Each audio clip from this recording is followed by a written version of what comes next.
Donc là, j'ai lancé R, puis de l'autre côté, ici, j'ai la page du site Moodle du cours qui fait la liste de quelques fonctions pour R, donc on veut garder ça disponible.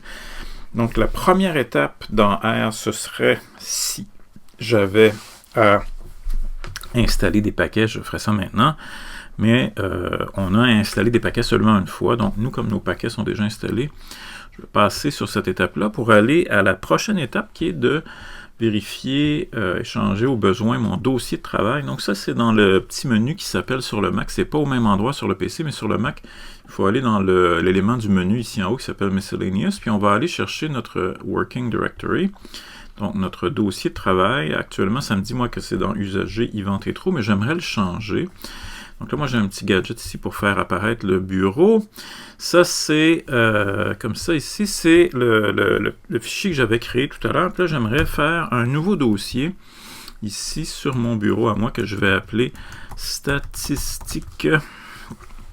Comme ça, et je vais glisser dans ce dossier-là mon élément, mon fichier de data, le point CSV que j'avais créé tout à l'heure. Là, maintenant, je vais revenir dans R, puis j'aimerais spécifier à R maintenant que mon dossier de travail, ça va être celui-là, donc le dossier statistique que je viens de créer.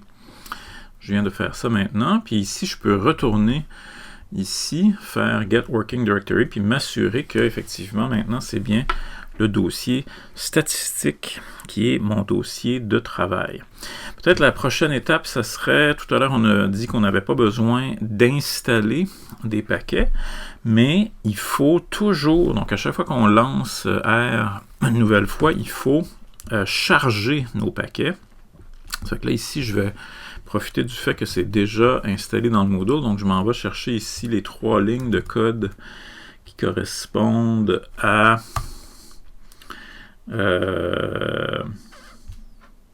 l'installation de mes 3 paquets.